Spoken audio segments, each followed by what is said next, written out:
Well, hey, welcome today. This is Craig Houk, CEO of Indiana Boxing Hall of Fame. And before we start, I always like to thank my sponsors. First of all, Roof It Forward, Wise Finances, which I have right next to me, Mark Wise, and then Wave One Media. And how do you say that pizza place? What's it called? Giorgio's Pizza. Man, I get it wrong every time. And a shout out to One Day Weddings. They get married in the same day. I gotta get it all out there. So Mark, today's interview with Mark Wise. He's a financial consultant, pretty much. Financial advisor, wealth management advisor. Yeah. And that's what he does. And we're here today to basically talk about what you do, where you're from, find your background out, all that type of stuff. And I know you have been helping with Isaac. He does some basketball training and some different stuff with sports as well, as far as the AAU basketball, and it leads to train and perform. And tell them exactly what you do, Isaac. Oh yeah, I'm a college basketball coach at IUPUI, and then I also use Mark's gym to work out some athletes. So I'm always very thankful for Mark to let me use his gym. Well, and one thing I really noticed when I came over to Mark's place, I mean, first of all, he welcomed everybody like they were family, and then I go by there and he's got some Indiana Colts player working out there at a high level. You know what I'm saying? So it's great stuff, and what you do is give back. Then I see you there with the IU point guard, one of the IU point guards, working in with him too, and all these people that you're helping. And that's what we're trying to, explain to a lot of people. Absolutely. So, Mark, first of all, I was going to ask you, when did you become a financial? Where did you go to school? Where exactly are you from? Yeah, so I grew up in Connersville, Indiana, went to Ball State, moved to Indianapolis in 1999, and that's when I got in this business, and have just grown it ever since then. Okay, and tell me exactly what your business is. Yeah, so I own a company called Wise Financial. Like I said, I started back in 1999, realized that there was a huge opportunity in the financial planning space, and fortunately I'm affiliated with Northwestern Mutual, and I really decided I couldn't do it all on my own. I needed to build a big team, and so today, Wise Financial has 14 employees that work for me and with me to help all of our clients achieve financial security. Okay, and say some, could you explain a couple of your clients, or who do you target, if that's the word I want to say? Yeah, so we work with individuals and businesses. We obviously work with a lot of professional athletes. Ultimately, our goal is just to help them make great decisions with their money. We know that in doing that, ultimately that leads to a high level of financial security. And so we've been extremely successful, particularly here in the last decade or so, working with a lot of the professional athletes. A lot of them don't have a roadmap and a plan, and we've all seen the 30 for 30s and those types of things. So I want to inspire, motivate, whether you're an individual, a business, a professional athlete, whatever. I want to make sure that ultimately there's a good plan in place and that good decisions are being made, so there's a lifetime of financial security. Yeah, so when you hit a big match or a big whatever in sports or whatever, you don't end up financially busted, correct? Correct.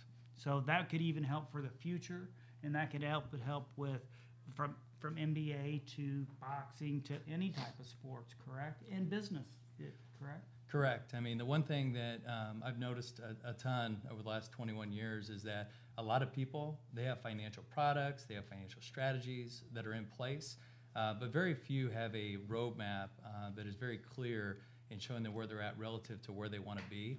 And that's really where our firm steps in. We take a lot of pride in kind of doing this end-to-end, whether it be risk management or investment management, integrating in insurance, investments, taxes, with a roadmap on how to achieve financial security.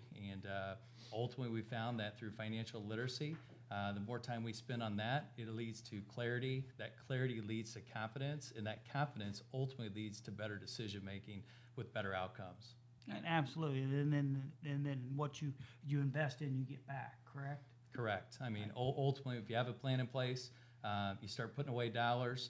I always tell people, it's a long haul, right? You're not going to get rich overnight. You just got to build a plan over time, and ultimately, it gets to be pretty exciting. Well, it's kind of like this. Here's what happened. Eric Thomas had this plan. He said, okay, if you could put back $40 a week. Okay, just $10 an hour of your pay each day. Whatever you want, you get paid for an hour, and then you put that back for a week, and then you put that back for a month, and then you put that back for 1 year, 2 years, 4 years, 5 years later, you got, $35,000, $40,000. You never, and you don't have to be rich. That's what they don't understand. You could come from just regular people just like us, and making those financial decisions and being where you want to be. Well, and that compound interest that you're referring to, they call that the 8th one in the world in our industry, and you get that on your side. Boy, you're right. I mean, long term, the compounding effect of that has a huge impact on your ability to achieve financial security. Yeah, and I think that's what we're trying to advise people today. Correct? Absolutely.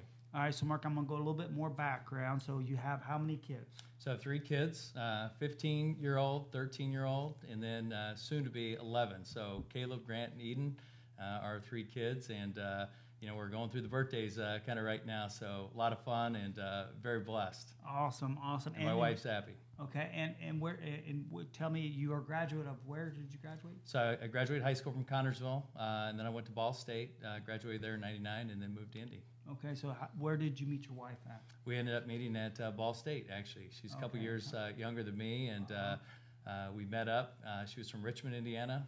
Richmond and Connersville are pretty close. Sure. Didn't know each other prior, but a pretty big rival, and met there in college, been together ever since. The Connersville Spartans.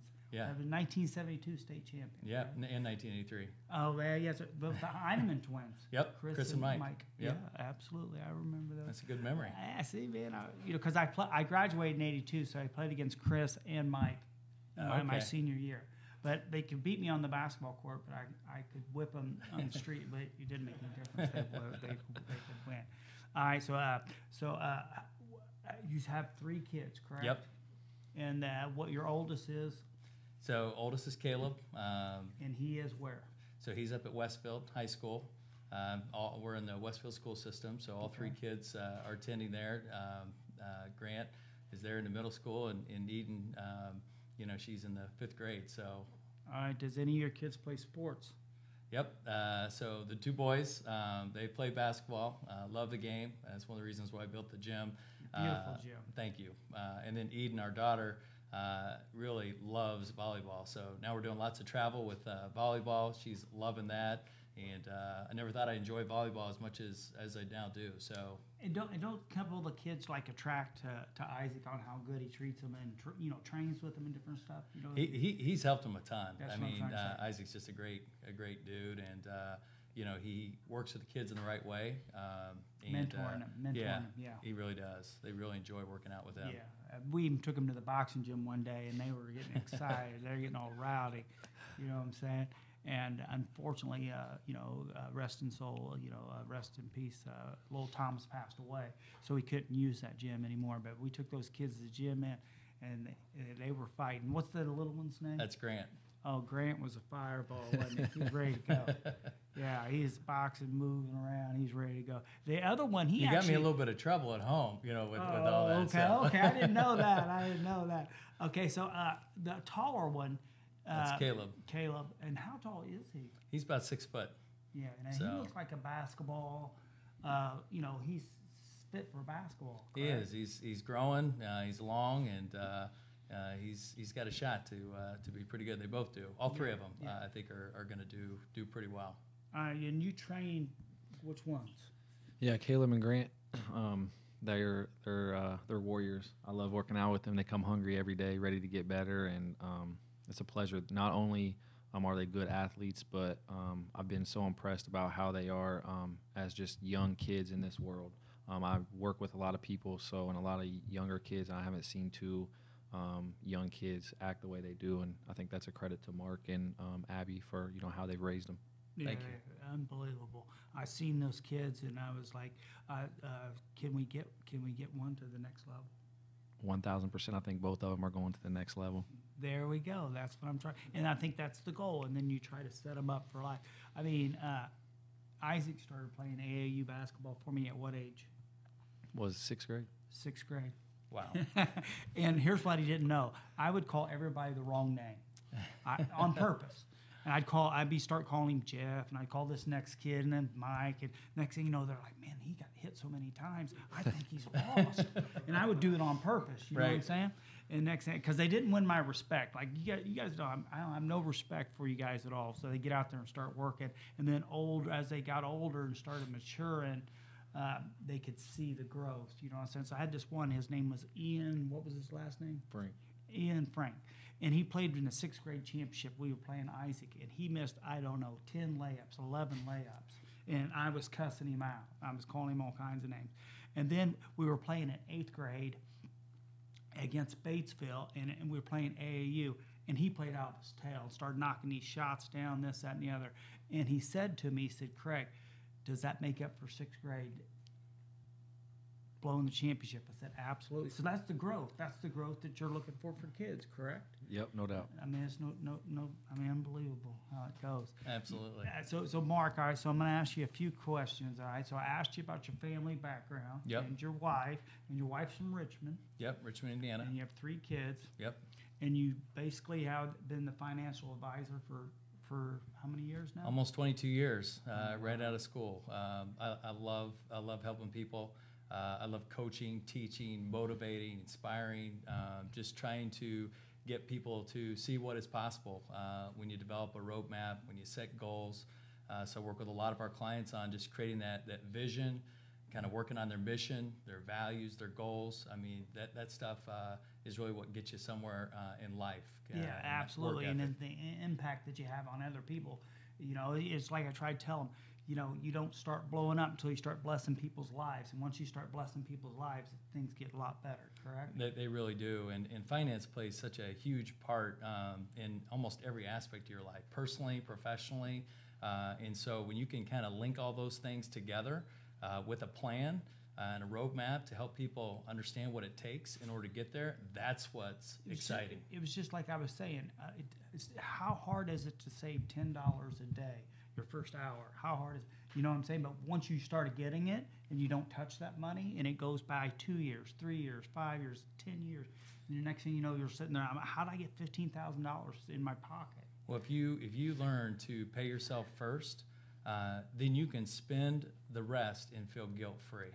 And that's really what it's about, is coming up with a plan, with a budget, so that you can feel guilt-free and know that, hey, I can actually spend this money and I'm still going to achieve all the financial goals that are important to me. That you need. Yep. Correct. All right, so I got that one. So here's what I'm trying to ask. How can you help people in the boxing community at some type of level? Yeah, so again, as I kind of mentioned earlier, there's all the TV, shows, or the 30 for 30s, those types of things that talk about all the individuals that have struggled financially, and that's just in professional sports in general. I would say that I think there's a lot more success stories that should be told. Absolutely. Than there are kind of beating up the negative stuff. But unfortunately, a lot of individuals come into a lot of money. It's like a lot of lottery winners. They come into all this, and they've not had the opportunity to sit down with somebody to be educated on all the nuts and bolts, if you will, of financial literacy. And so I think where we can come in is kind of provide the financial literacy, kind of build people up, help them create that roadmap, if you will, so that they can achieve all their financial security goals. So it's really us just getting out and talking, educating, promoting, supporting, being able to provide a value to them so that when they do get that big check, or if they don't, that they can still achieve a level of financial security that they can look back on and be really proud of. I mean, that's what we want to try and do. Not everybody is going to be Mike Tyson, or absolutely. Evander Holyfield, and make millions of dollars at the end of the day. Some guys are going to be there for, one fight, 2 fights, or maybe one NBA contract, or maybe just G League. In hoops, you just never know how far you're going to go. Absolutely. And so just making darn sure that you have a plan, and that plan is flexible and adjustable, so that if things don't go as planned, that you can, adjust as needed. For a kid like Kyle Guy, or a Robbie Greenwood, or Frank Martin, a young kid coming up. How do we need to get to where we need to go, correct? Exactly, absolutely. Yeah. You can never start too early. having a plan in place. You'll hear me say it over and over again. That's how much I believe in it. Once you have that plan in place, boy, it just makes everything else that much easier. Well, our plan in place for me and Isaac was to make sure that we get you involved with the Indiana Boxing Hall of Fame. We would like to welcome him today, wouldn't we? Yeah, we're so happy to have you a part of the team, Mark. I think we're going to be able to do great things. Yeah, I couldn't agree more, and I'm glad to be a part of it. You guys are awesome, and I see the opportunity here is significant, and love to play whatever small role that I possibly can, just in embracing and helping this community. Yeah, and here's what happened. Okay, we got so many Hall of Famers coming in for this next event, and then you got Michael Nunn, we got Donnie Lalonde, we got Randall K.O. Bailey, we got Tony TNT Tubbs, we got Montel Griffin, David Diaz, Ray Seals. These guys have been world champions and gold medal winners. All right, and here's where I get frustrated. We get some high school girl does good, and I'm great about that. And then we put her on some pedestal, and these guys don't get any type of love. And I'm like, what in the world's going on around here? But Michael Nunn, 58-4. I mean, let's ask you, okay, who was your favorite fighter? I'd have to say it was Mike Tyson. I loved watching him go to the ring. He was so focused. He had that fire in his belly that he knew what the outcome was going to be before many of those fights started. He did intimidate a lot of guys. Yeah, and so I love just seeing people that are that locked in, that focused. And he was taught by Customata, who first of all he was in boys' school, and somebody saw the talent that he had and how hard he could hit, so they took him to Customata. Customata raised him, took him in, I think, at the age of 14, and they taught him the peekaboo style, which had been taught by Floyd Patterson and Jose, who was a middleweight world champion as well. So he learned the peekaboo style, and then they did the punch count. The punch count is like the 6 is the body, and 4 is the uppercut. And man, and when he mastered those punches, those guys were going down. Boom, boom. And, and just what Customata had done for him and knew where he was going in the future. I mean, obviously, there's the roadblocks again.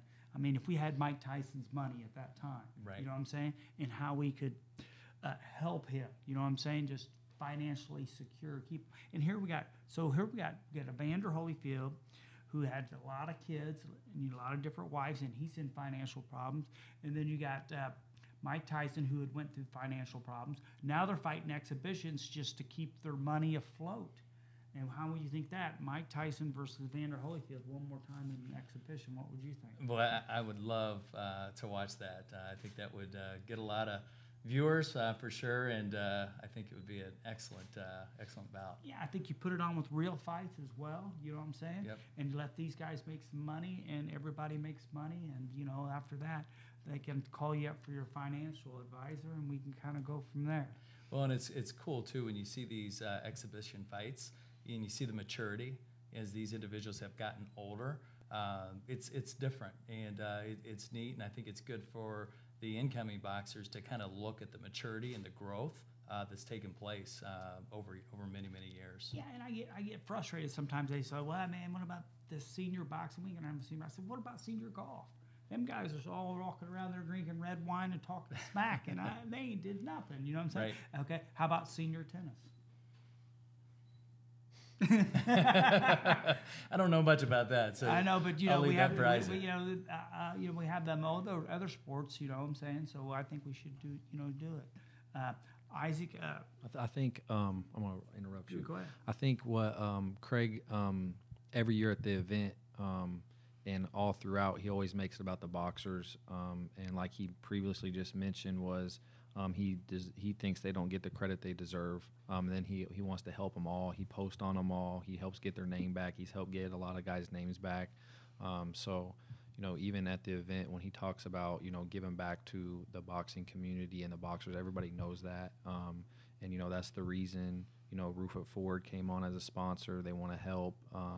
Even Wave One Media here, the pizza place, and now Adam Mark, I think is even better because it just shows that Craig does want to help these boxers in any way, like he said, any way that Mark can help. Mark's a part of the Indiana Boxing Hall of Fame. So any type of way, I think it's going to be good. In the boxing community, it only brings us all stronger. Yeah, we was at the Florida Boxing Hall of Fame, and we asked them about their financial advisor too, right? And that's when we come up with the plan to make sure that we had one for the Indiana Boxing Hall of Fame as well. And we don't know where it'll lead, but I know one thing: once we get it in place, if somebody takes an opportunity, they could do something good, positive with it. Couldn't agree more. And if anything, you just learn some things, right? Financial literacy is free ultimately, and so that's where we hope to be able to provide some value is just through education, and then hopefully that'll lead to one good decision after another. And where do you see yourself going in 3 to 5 years from now, as just in your business? Yeah. So it has nothing to do with boxing. Just yep, where yep. do you see your vision going? Yeah. So I'm very blessed. I mean, I love this, and we've experienced incredible growth really since I've been in this business, and that just continues to flourish. But it really kind of comes down to a couple things. We have the best team that is out there, and the culture that we have in our team at Weiss Financial is really second to none. We also have some of the best clients that you could ever work with. I mean, just great people. I mean, I'm motivated. I'm inspired by the people that we have a chance to work with. So with that, I think the opportunity for us over the next 3 to 5 years is huge. We just want to continue to grow organically. We don't ever want to sacrifice, quantity over quality. That is number one kind of golden rule at our firm. We always want to be able to provide that white glove kind of concierge service value proposition to those that we're representing. So the goal is just to continue to grow in the right way so that we can provide more financial security to those that we're having an opportunity to work with. Well, you have any questions for Mark? Nope. Well, look, I think getting things in place and getting things to go where they need to go is basically where your next 5 years, is the best. But I want to ask you, okay, Connersville, when you grew up there, all right? Yep. What was your best memories there in Connersville? I had a lot of them. Having grown up on the farm, you have a lot of fun memories that you look back at. I had a lot of things that I probably shouldn't have done, back there on that farm. But that small community was so close-knit. You take a look, particularly as it relates to basketball. I'm a big hoops fan. And, whether it be go to any of the sectionals, regionals, semi-states, like any game, like the whole town comes. Yeah. And so it's that culture that's there. It's struggled a bit, with some of the things that have gone on when the major industry has changed. Wasn't it one of the biggest basketball places in the state of It is. Indiana? I think to this day, the Spartan Bowl, I think, is somewhere in the top 10. Yeah, and I think Newcastle's Newcastle's number one with over 9,000. I think Connersville's a little over 5,000 fans that can fit in there. So it was a great place for community. I can remember we were in the regionals playing Connersville, and I remember Greensburg, and we went to Connersville in that Spartan Bowl, and they brought in all them teams. It was like the Super Bowl of everything in high school. You know what I'm saying? Absolutely. And what a fond memory that would be. And then after that, they go to the Hinkle Fieldhouse. Hinkle Fieldhouse to semi-state. Yep. Yeah, and then you play at Marcus Square Arena. Got to remember, I'm not a fan of class basketball, and that's where I was trying to really go with this whole thing. We have a 5A and a 4A and a 3A, and everybody's running around saying they're champs, and I'm okay with that because I know the difference between greatness and average. You know what I'm saying? But okay, so if you have when there was just one champion. That was when Connersville won it, correct? Correct. And then when they won it again in '83, there was just one champion, correct? Yep. There was no there was no class. Class A. Yeah. Class. What do you think? What do you think of class basketball? Be honest. I have mixed views. At the end of the day, it's always cool seeing that underdog, right? Have a chance to compete like Milan did, like Connersville did, and to win it all. Things have changed a lot over the years, and it is harder for those really small teams to compete at the highest levels. And so for there to be class basketball, I think there are some advantages to that for those kids that have worked really, really hard, but they have a class of 40 kids, you know, in their school. Sure. They're just not going to be able to compete probably at that highest level anymore. So, so I'm kind of indifferent. So you see it both ways. I see it both ways. I got you. I think Go ahead. I see it both ways. I think class basketball is definitely much needed. It needs to be class basketball, but I think it would be cool to see, like, you know, once it gets to maybe the final 8 teams in all the classes, then they all come together, bless you, and play. Go ahead. Because, yeah, I mean, you can't have a tiny little school playing a major school, but when it gets to the final 8 and mix them all together, that would be pretty cool to see. That would be cool. You know. Yeah.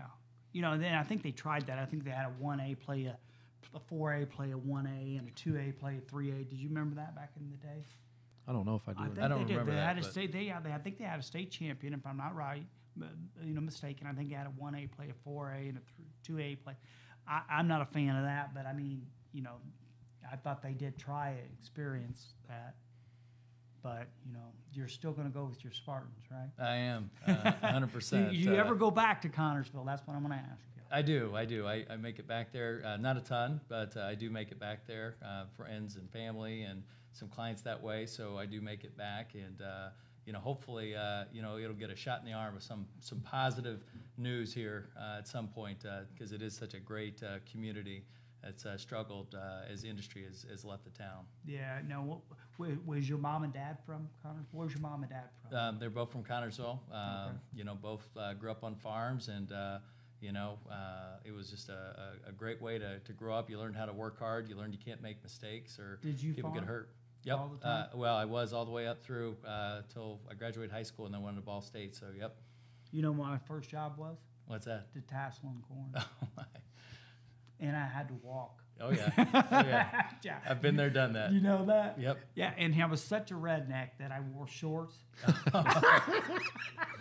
Yeah, and I wore shorts. I thought, oh, I'm going to get a great tan. I'm going to have a great job this summer. And I was out there. I'm like, this is one of the craziest jobs I've ever had. Well, we had Yeah. plenty of friends that would come out and help us out, and it was pretty funny. We'd be baling hay or straw, and they'd come out with those shorts, you know, short sleeve shirts. You're and- like, sucker. Yep. And the very is funny because when I went to Florida and I went to Publix grocery store and I was carrying out groceries, I was dumb enough to wear boots too. You know what I'm saying? Like nice boots. And they was that same look that I got when I was detasseling corn. I'm like, I blew this one. Totally, I guarantee it. You know, Mark, here's what I want to say. You've been a fantastic guest. We want to welcome you to the Indiana Boxing Hall of Fame. I want to thank you really seriously so much for helping us, because this year we're going to be at the where's our event going to be at? Tell them where our event's going to be at this year. So it's going Ritz to be at the Ritz Charles up in Carmel, right off of 31.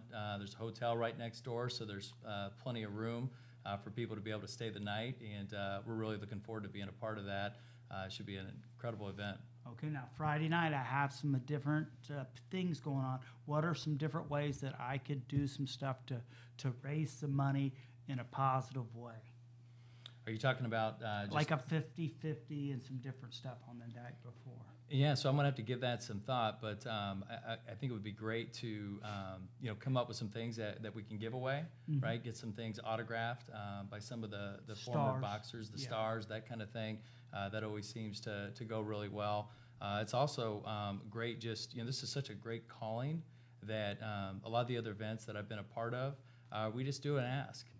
Right then and there for people to raise money. If we can get some things out, you know, on the internet, through social media, those types of things before, you know, that always goes a long way, particularly if you can articulate what the needs are. That's going to go a long, long way. So you think we could get something done? I think so. All right. What about your buddy there with the TV? Tell us about your buddy with TV. Yeah, Anthony Calhoun, There he is. AC. You know, he's the man. You know, I admire AC. He's a good Great. friend. He does a great job around He's here the in best. Indianapolis. Yeah. He's the best. There's no question about it. You won't find a better person.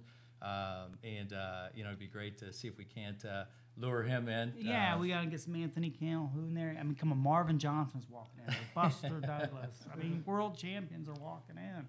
It's unbelievable. It really is. So I'll work on AC because There we go. he's just a great great dude. There we go. Well, hey, man, I appreciate everything you've done.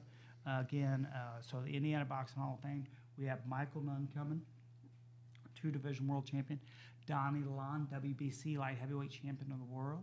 Randall K.O. King Bailey has a YouTube video with 39 knockouts. He's just destroying these guys. Tony TNT Tubbs, they did the Tony Tubbs Way there in Cincinnati. They named a road after him. Then we have David Diaz, who is the lightweight champion of the world, and he fought Manny Pacquiao for a few $1 million. And he beat Eric Morales, a 3-division world champion. And then we got Montel Griffin, who was the light heavyweight champion of the world. And then we have Sugar Ray Seals, 1972 gold medal winner over in somewhere like Munich, Germany or something. They had the terrorist attack that year. Wow. 1972.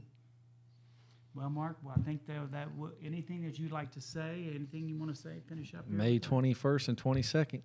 May 21st, 22nd, where Indiana Boxing Hall of Fame's coming your way. What do you think? Yeah, I think it's going to be a great event.